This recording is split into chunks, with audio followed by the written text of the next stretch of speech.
سيدنا مولانا কাহার লাগি কান্দরে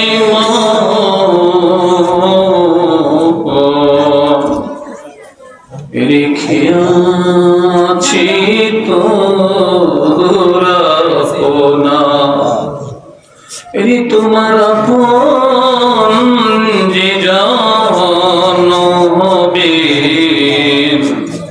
কান্দে সোনার মদিনায় আল্লাহ জুড়ে জুড়ে সোনার মদিনা সাইয়্যিদিনা মাওলানা ওয়ালা আলি সাইয়্যিদিনা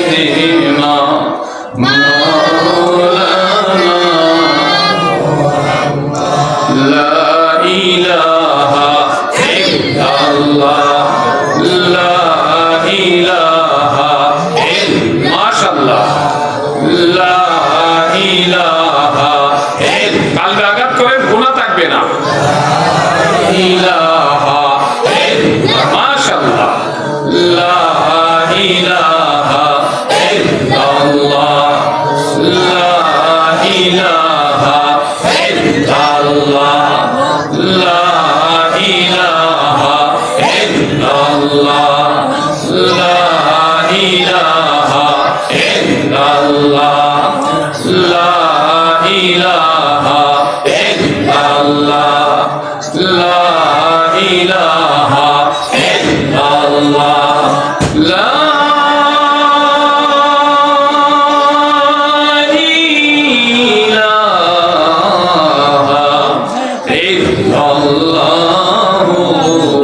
মুহাম্মাদুর রাসূলুল্লাহ সাল্লাল্লাহু আলাইহি ওয়াসাল্লাম ইসমে জাত আল্লাহ আল্লাহ আল্লাহ আল্লাহ আল্লাহ আল্লাহ মাশাআল্লাহ আল্লাহ আল্লাহ আল্লাহ আল্লাহ আল্লাহ আল্লাহ আল্লাহ আল্লাহ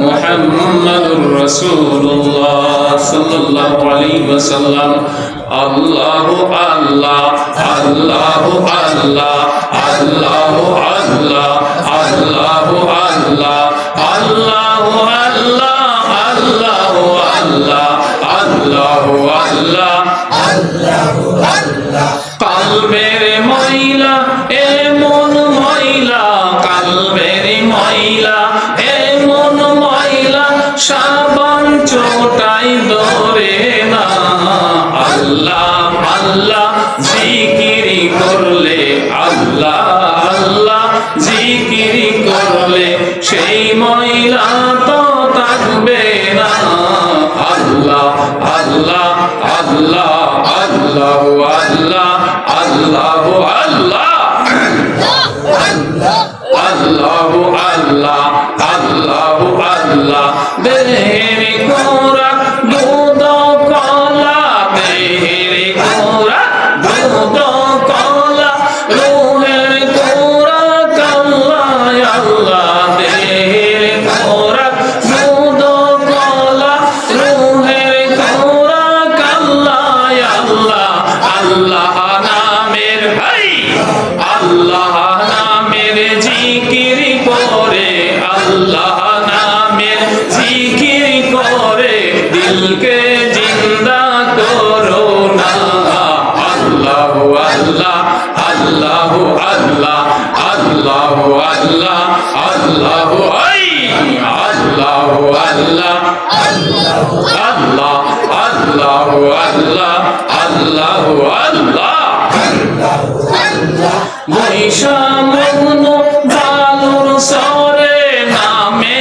লাইলির জিকির করে বৈশাখ মগ্ন বালুর সরে নামে লাইলির জিকির করে মনকে দিতে সান্ত্বনা মনকে দিতে সান্ত্বনা লোহারে বা নাইলে কাঞ্চা সোনা আল্লাহ আল্লাহ আল্লাহ আল্লাহ আল্লাহ আল্লাহ আল্লাহ আল্লাহ আল্লাহ আল্লাহ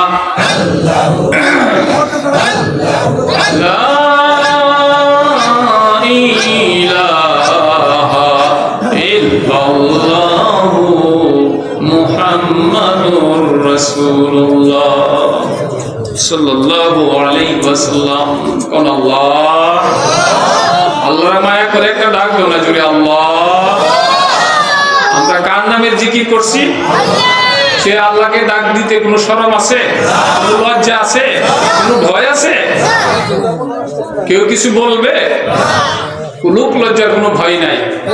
যে আল্লাহকে ডাক দিতে কোনো শরম নাই। বিপদে পড়লে কাকে ডাক দিতে হয়? কোন আল্লাহ। সুখের মধ্যে কাকে ডাক দিতে হয়? কোন আল্লাহ। তোমার নামের জিকির করলাম,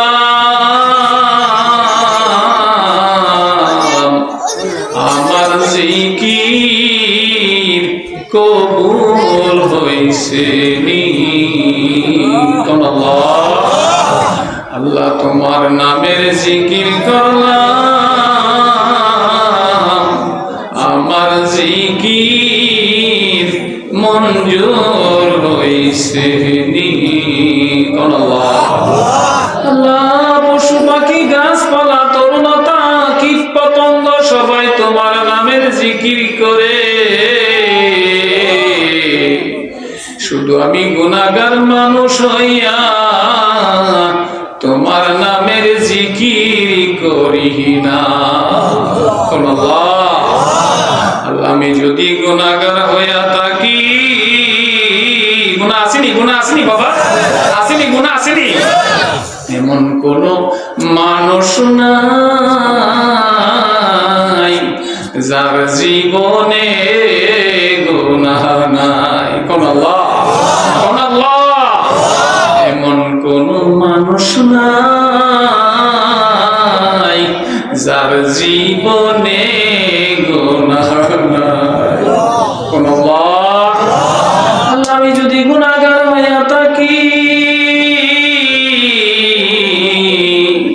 আল্লাহ গাউসে পাক যেই নামের জিকির করেছেন সেই নামের জিকির করলাম, আমারে তুমি ওলি বানাইয়া দাও। আল্লাহ পারেনি? কোন আলহামদুলিল্লাহ। জোরে কোন আলহামদুলিল্লাহ। আজকের এই মাহফিল ইসলামী ওয়াজ মাহফিল বা ইসালে সবের মাহফিল,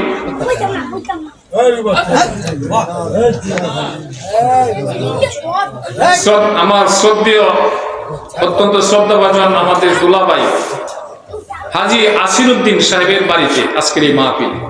কোন আলহামদুলিল্লাহ। এবং এই আজকের এই মাহফিলের সম্মানিত সভাপতি আমার শ্রদ্ধেয় বড় ভাই নুরুল ইসলাম মেম্বার সাহেব নুরু ভাই, এবং আজকের এই মাহফিলের সম্মানিত প্রধান অতিথি হযরত মাওলানা মুফতি জিল্লুর রহমান আশিকি সাহেব, শুধু বৃহত্তর সিলেট হবিগঞ্জ থেকে উনি আসছেন, সকলে বলে আলহামদুলিল্লাহ। এরপরে আজকের এই মাহফিলের বিশেষ আকর্ষণ হযরত মাওলানা আলামিন সাহেব, খতিব দরগাবাড়ি জামে মসজিদ, হযরত মাওলানা হাফেজ রজব আলী সাহেব নিকলি, আরো আমন্ত্রিত উলামায়ে কেরাম, এবং এই আজকের এই মাহফিলের গ্রন্থনা উপস্থাপনা ও পরিচালনায় যিনি আছেন আহমদ আলী মাস্টার সাহেব, এবং আশিকিন সালেকিন জাকিরিন মুহব্বিন ভাইরা, কচি কাঁচা ছোট্ট ছোট্ট আমার সোনার মানিকেরা, পর্দার আড়ালের ভদ্র মহিলা মা ও বোনেরা, সকলে আমার সালামটুকু আবার গ্রহণ করুন। আসসালামু আলাইকুম ওয়া রাহমাতুল্লাহ। আজকের এই মাহফিলে আমরা আসতে পেরে খুশি না বেজার? একটু জোরে আওয়াজ করে বলেন না। আমরা খুশি হলে কি করতে হয়? জোরে সুরে বলি আলহামদুলিল্লাহ। লাইন শাকারতুম লা আজিদান্নাকুম। যখন কোনো বিষয়ে বান্দা নিয়ামত প্রাপ্ত হয়, নিয়ামত পেয়ে যখন শুকরিয়া আদায় করে, লা আজিদান্নাকুম, আল্লাহ পাক তার জন্য নিয়ামত বৃদ্ধি করে দেন। শুকরিয়া তান। আরেকবার বলি আলহামদুলিল্লাহ। আওয়াজটা একটু, ভলিউমটা একটু বাড়ায়া বলা যাবে না? জোরে বলি আলহামদুলিল্লাহ। তাহলে নিয়ামতের শুকরিয়া আমরা কিভাবে আদায় করব? কত নিয়ামত খেয়েছি, শেষ আছে? কতগুলা আম খেয়েছি, কতগুলা কাঁঠাল খেয়েছি, কতগুলা কত কেজি চাউলের ভাত খেয়েছি, কত পোলাও কুরমা, কত কিছু আমরা খেয়েছি, কোনো হিসাব আছে? নবীজি বলছেন, উম্মত রে, তুমি যখন কোনো নিয়ামত তুমি ভোগ করবে, নিয়ামতের মূল্যটা পরিশোধ করে নিও। কন্যা আলহামদুলিল্লাহ। সাহাবীরা বললেন, ইয়া রাসূলুল্লাহ, হাবিব আল্লাহ, কত নিয়ামত তো আমরা খেয়েছি, খাইতেছি, আরো খাবো, কিন্তু নিয়ামতের শুকরিয়া, আরে এই বাবুরা, তোমরা একটু পিছনে যাও বাবা, পিছনে যাও, যাও পিছনে যাও বাবা, তোমরা ভালো ভালো, তোমরা ভালো ছেলে, যাও পিছনে যাও, যাও বাবা, উঠো উঠো উঠো, তোমরা লক্ষ্মী সোনামণি, যাও উঠো, একটু পিছনে যাও। বড়দেরকে আগে আসতে দাও, বড়রা আগে আসেন, বড়রা আগে আসেন, আগে আসেন। এই ছেলে উঠো উঠো উঠো বাবা, পিছনে যাও, পিছনে পিছনে যাও, পিছনে যাও, ছেলে উঠো উঠো। আর মুরব্বীরা সামনে আসেন, সামনে আগে আসেন, একটু আগে আসেন, আগে আসেন। আল্লাহু আল্লাহ, আগে আসেন, আগে আসেন, আগে আসেন, সামনে আসেন। আল্লাহু আল্লাহ, আল্লাহু আল্লাহ, আল্লাহু আল্লাহ, আল্লাহু আল্লাহ, আল্লাহু আল্লাহ। আর ফাঁকা জায়গা বন্ধ করেন। আল্লাহু আল্লাহ, আল্লাহু আল্লাহ, আল্লাহু আল্লাহ, আল্লাহু আল্লাহ। ফাঁকা জায়গা বন্ধ করেন, বন্ধ করেন। আল্লাহু আল্লাহ, আল্লাহু আল্লাহ, আল্লাহু আল্লাহ, আল্লাহু আল্লাহ। লা ইলাহা ইল্লাল্লাহ মুহাম্মাদুর রাসূলুল্লাহ সাল্লাল্লাহু আলাইহি ওয়াসাল্লাম। সকলে বলি আলহামদুলিল্লাহ। নবীজি কি বলেছেন? উম্মত রে, তুমি যখন কোন নিয়ামতের শুকরিয়া, নিয়ামত ভোগ করবে, তখন নিয়ামতের মূল্যটা পরিশোধ করে নিবে। ইয়া রাসূলুল্লাহ, ইয়া হাবিবাল্লাহ, কত নিয়ামত তো আমরা উপভোগ করেছি, করতেছি, করব, কিন্তু এটা কিভাবে সম্ভব? কত নিয়ামত তো আমরা খেয়েছি। শুধু তুমি একবার বলবে আলহামদুলিল্লাহ, নিয়ামতের মূল্য পরিশোধ হয়ে যাবে। কন্যা আলহামদুলিল্লাহ। আজকের এই যে মাহফিল, এই মাহফিলে যে আমরা আসতে পেরেছি, এটা একটা নিয়ামত না? এটা আমরা শুকরিয়া আদায় করি, বলি আলহামদুলিল্লাহ। কত নিয়ামত! যদি একবার সুবহানাল্লাহ বলা হয়, আকাশ থেকে জমিন পর্যন্ত ফাঁকা জায়গাটুকু ভরপুর হয়ে যায়। খালি নিয়ামত আর নিয়ামত। এই যে মাহফিলে আপনি আসছেন, হেঁটে হেঁটে আসছেন, আল্লাহ জিজ্ঞাসা করে, ফেরেশতা, আমার বান্দা কোথায় যাচ্ছে? কুমারছড়া গ্রামবাসীর উদ্যোগে হাজী সাহেবের বাড়িতে মাহফিলে যাচ্ছে। তাহলে তার প্রতি কদমে কদমে 10টা করে নেকি লিখে দাও। এখন আল্লাহ, তোমার বান্দা তো এখন হাঁটে না, কি করতেছে? তো মাহফিলে বসে গেছে, বসে গেছে, কিছু কয় কর না, শুধু শুনতেছে। তাহলে সে যে একবার শ্বাস টানতেছে, 10টা নেকি লিখে দাও। শ্বাস যখন ছাড়তেছে, 10টা গুনাহ কাইটা দাও। কন্যা সুবহানাল্লাহ। খালি নেকি আর নেকি, নেকির হিসাব যদি করে শেষ করা যাবে? অল্প সময়ে উম্মতে মুহাম্মদীর জন্য ভালো একটা ব্যবস্থা আল্লাহ পাক রেখেছেন কোরআন হাদিসের মাহফিলে। দুনিয়ার জমিনে বেহেশতের বাগান আছে, আসেনি? একটা বাগান হলো জান্নাতুল মুআল্লা। মক্কা শরীফে এই যে হাজী সাহেব গেছেন, আমি গুনাহগার গিয়েছি, আরো অনেক হাজীরা গিয়েছেন, এই যে আরো হাজী আছেন। জান্নাতুল মুআল্লা এটা হলো আল্লাহ পাকের জান্নাত, কন্যা সুবহানাল্লাহ। মদিনাতে আছে জান্নাতুল বাকি, আছে কিনা? আবার জান্নাত আছে রওজাতুম মিন রিয়াজিল জান্নাত, রওজাতুম মিন রিয়াজিল জান্নাত, নবীজির রওজা মুবারকের কাছে জান্নাতের একটা টুকরা আছে, কন্যা সুবহানাল্লাহ। আছে কিনা? এই জান্নাতের টুকরাতে ঢুকে কেউ যদি আল্লাহর কাছে দোয়া করলো, সে জান্নাতের ভিতরে ঢুকে দোয়া করলো, এই দোয়া মিস হয় না, কন্যা সুবহানাল্লাহ। এই যে হাজী সাহেবরা ঢুকেছেন, সবুজ কার্পেট পর তাকে এই জায়গায়, আমি গুনাহগার গিয়েছি আলহামদুলিল্লাহ। তাহলে আর দুনিয়াতে আরেকটা বেহেশতের বাগান আছে, এটা কি? ওই যে আজকের এই মাহফিল, কন্যা সুবহানাল্লাহ। গতকালকে ছিল এটা একটা উঠান, আগামী কালকে একটা উঠান হয়ে যাবে, এখন বেহেশতের বাগান। নবীজি আল্লাহকে ডেকে বলতেছেন, আল্লাহ তোমার জান্নাতে গেলে কি প্রয়োজন?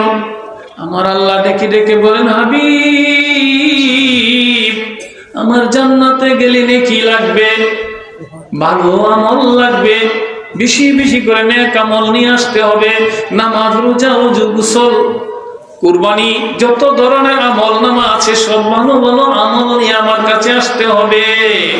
গুনাহ নিয়ে আসলে আমার জান্নাতে প্রবেশ করা যাবে না। আল্লাহর জান্নাতে গুনাহ নিয়ে যাওয়া যাবে? যাওয়া যাবে না। তখন আমার দয়াল নবীজি চক্ষু মুবারকের পানি ছেড়ে ছেড়ে কাঁদেন। হাবিব কেন কাঁদেন? আল্লাহ আখিরি জামানার আমার উম্মত বড় দুর্বল হবে, তাদের আমল বড় কম থাকবে, তারা গুনার কাজগুলা বেশি করে ফেলবে। কিন্তু দয়াল নবীজি দেখে দেখে বলেন, আল্লাহ তোমার জান্নাতে গেলে নেকি লাগবে, খারাপ মানুষ তোমার জান্নাতে যাইতে পারবে না। আল্লাহ তবে তুমি শুনে রাখো গো মাওলিক, আমারে যেহেতু তুমি রহমাতুল লিল আলামিন বানায়া দুনিয়ার জমিনে পাঠাইয়াছো, আমি রহমত নিয়ে আসছি। আমার রহমতের নবী, আমাকে রহমতের নবী বানায়া দুনিয়াতে পাঠাইছো। আমি নবী রহমাতুল লিল আলামিনের উম্মতেরা দুনিয়ার জমিনে যখন এক জায়গায় বসে সামিয়ানা টাঙ্গাইয়া কিছু মানুষ একত্রিত হইয়া আলেম ওলামারা যখন কোন জায়গায় বসে জিকির আজকার করবে, কোরআনের হাদিসের আলোচনা করবে, চোখের পানি ছেড়ে ছেড়ে কাঁদবে, এই জায়গাটা তো তুমি বলছো এটা জান্নাতের বাগান, তাহলে এটা হলো আমার জান্নাতের বাগান। এই জান্নাতের বাগানের মধ্যে গো আল্লাহ এখানে কোনো নেকি লাগবে না, এখানে কোনো ভালো আমল লাগবে না, এখানে কোনো চোর বুঝি না, গুন্ডা বুঝি না, ডাকাত বুঝি না, সন্ত্রাস বুঝি না, যে কোনো প্রকারের মানুষ যদি আসিয়া যায় তাকে কেহ বাধা দিবে না। জোরে কন্যা সুবহানাল্লাহ, আল্লাহু আকবার। আজকের এই বেহেশতের বাগানে চোর আসতে পারবে কিনা? পারবে কিনা? কোনো বাধা আছে? ডাকাতের জন্য কোনো বাধা আছে? সন্ত্রাসের জন্য কোনো বাধা আছে? হাইজাকারের জন্য কোনো বাধা আছে? আছে? কোনো বাধা নাই। তোমার বেহেশতের মধ্যে গেলে আমল লাগবে, ভালো আমল নেকি লাগবে আল্লাহ। কিন্তু আমি নবী রাহমাতুল লিল আলামিন বলতেছি, দুনিয়ার মধ্যে আমি ঘোষণা দিয়েছি কোরআনের মাহফিল, হাদিসের মাহফিল, জিকিরের মাহফিল, এইগুলা হইল বেহেশতের বাগান। আমার বেহেশতের বাগানের মধ্যে গেলে কোনো ভালো আমল লাগবে না।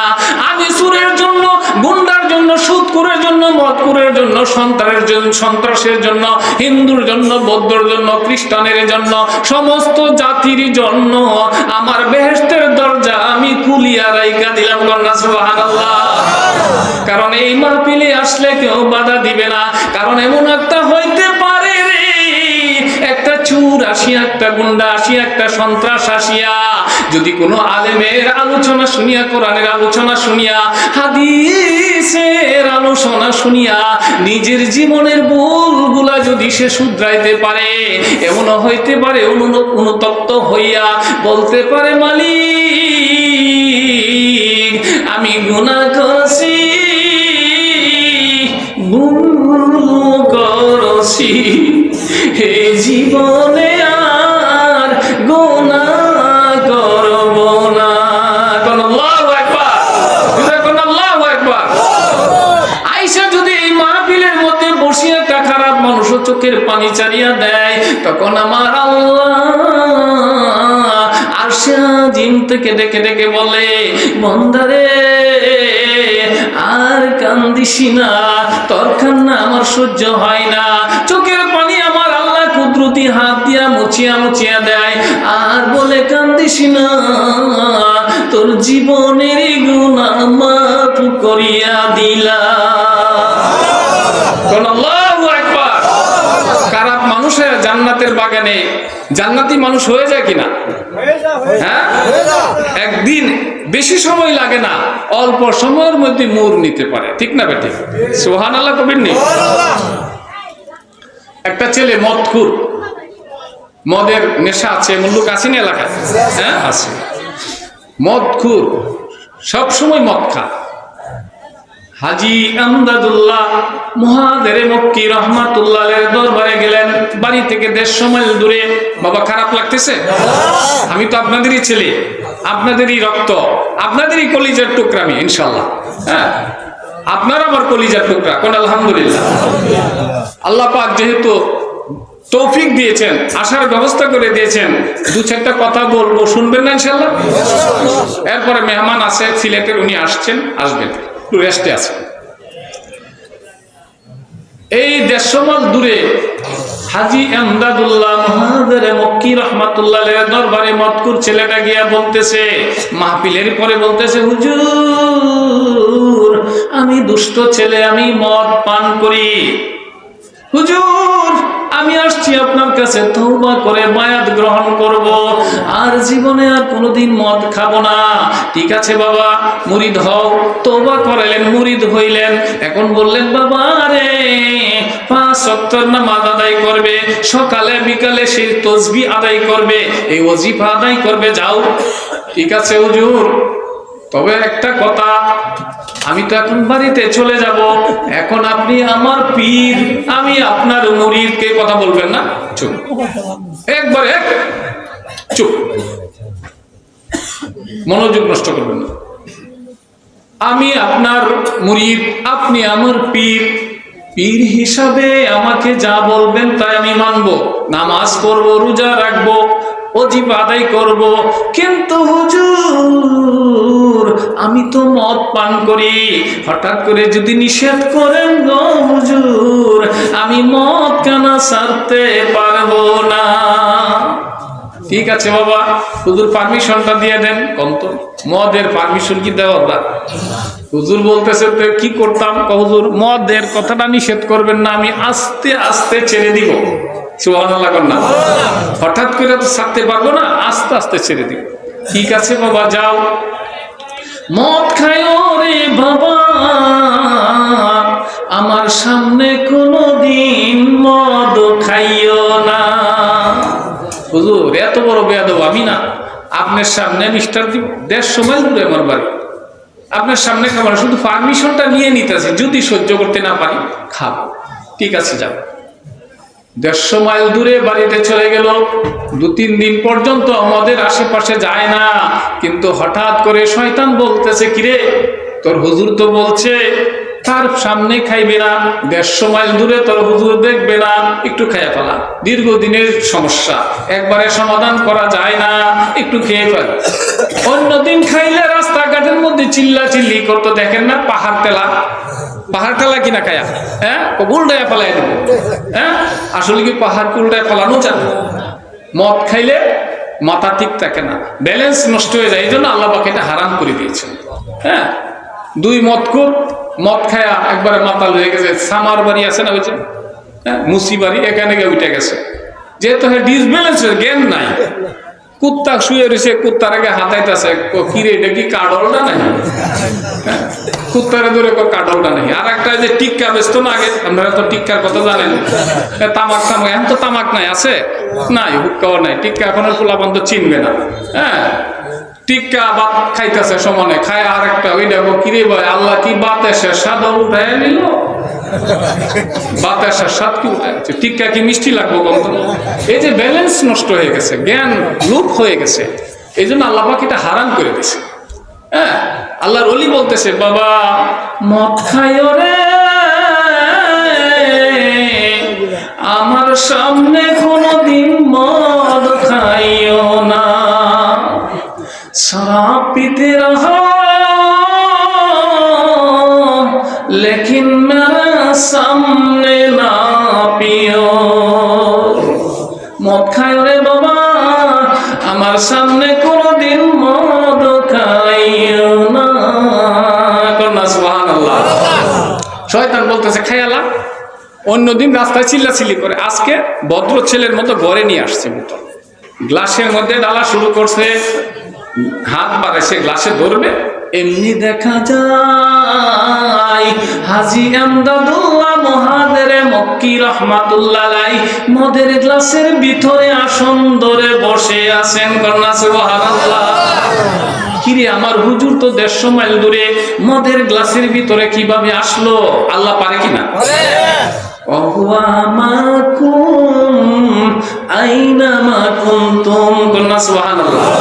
বান্দা তুমি যেখানে আছো আমি তোমার সঙ্গে সঙ্গে আছি।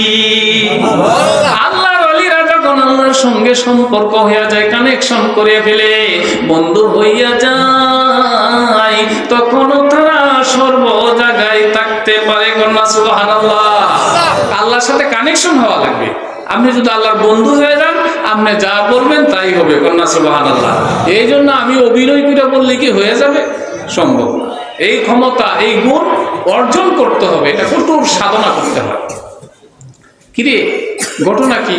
এই যুবক গ্লাসটা হাতে নিয়ে চ্যান্সলেস হয়ে পড়ে গেছে, জমিনের মধ্যে পড়ে গেছে, অনেকক্ষণ পর জ্ঞান ফিরল, ফিরার পরে শয়তান বলতেছে, এই যে সাথে বলতেছে কাজ কর, বোতলের মধ্যে ঢাল, বোতলের মুখ ছোট আছে, এটার ভিতরে তো আর পিঠ ডুববে না, কন্যা নাউজুবিল্লাহ।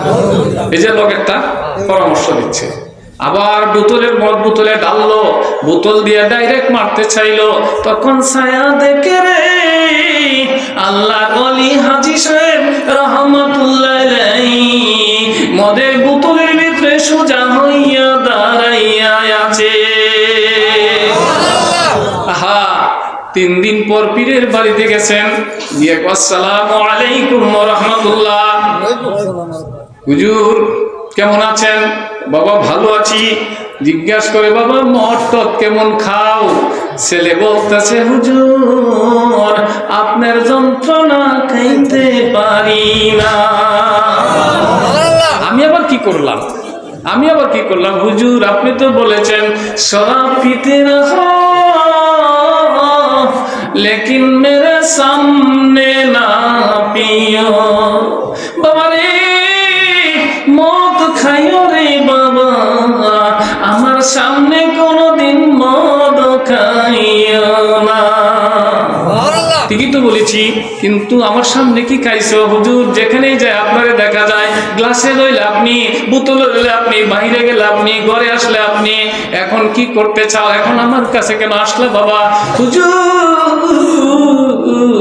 আমার জন্য দোয়া কইরা দেন, আমার মদ খাওয়ার দরকার নাই, আমি যেন আল্লাহর ওলি হইয়া যাই। আমার মদ খাওয়ার দরকার নাই, আমার জন্য দোয়া কইরা দেন, আমি যেন আল্লাহ ওয়ালা হইয়া যাই। আল্লাহু আকবার। এই জন্য মাহফিলে আসতে হয়। খারাপ লোক তো দেখবেন মাহফিলে আসলে পরে কোরআনের আলোচনার কারণে, হাদিসের আলোচনার কারণে, জিকিরের তাওয়াজ্জু লাগলে, জিকিরের ফায়াজ লাগলে চোখের পানি চলে আসবে, মনের মধ্যে পরিবর্তন আসবে, জীবনের বদ আমল